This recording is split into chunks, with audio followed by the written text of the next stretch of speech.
A lot of new changes have happened while you were away, but don't worry, I will be going over everything in today's episode, so stay tuned.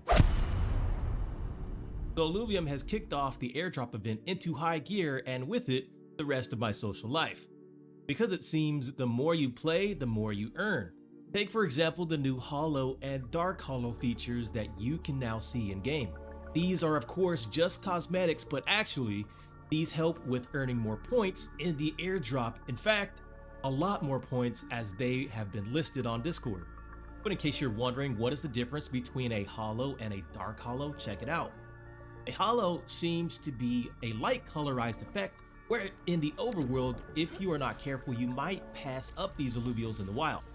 They offer no benefit or enhancements to the illuvial, so you can just think of them as a flex. The dark holo is similar, only it is way more rare to find it. When you see a dark holo, trust me, you will know, because they have a deeper color change that lets them phase into the darker holo color and then phase out. And with these two holos in the game, finding them will help boost your airdrop points way higher, which I can't seem to get enough of. The other features and patches that we got include visual representation of the holo logo on the character's portrait, which means when you hit the character, you won't have to worry about knowing if it's a holo or not, because you can see it when they are in flight mode. And with that, the whole gameplay mechanics just change, because if I can see a holo from far away without having to get close, then guess what I'm doing? Sniped! Also, something I forgot to mention, and let me give a warning, this isn't hunting advice, but it seems all of the best characters that you find when scanning characters are already represented out in the open. So if you want to find a rare alluvial, it probably will be out in the open running around, which has changed my style of play to be more of a scouter.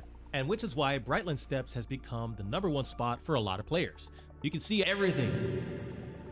One thing many players are sad about, however, is the changes to the Master Shard, and I completely understand the reasoning behind it and why they're doing it. The Master Shard creation will now require Solon instead of Hyperion for crafting them, and it's a huge amount you will need.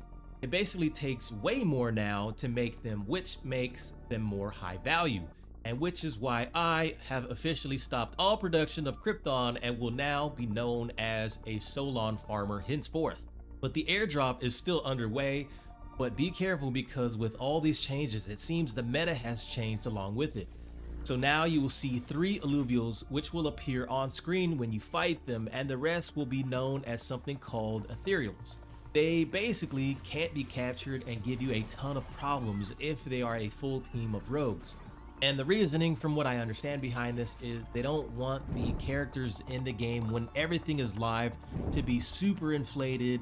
This is all things they've been thinking about, and which they asked the community if they liked these changes, if they wanted more illuvials or not, but I believe this is the right direction for the game's success in the future. So that's the way we are going, and which people could adapt. You know, we'll take it as we go. So that pretty much wraps up the highlights this week, and if you enjoyed this episode, make sure you check out some of the other videos I've done giving tips and tricks for new and advanced players. And don't forget, July 25th is the date the game will be officially released, so join me as we grind together, and I will see you on the next episode.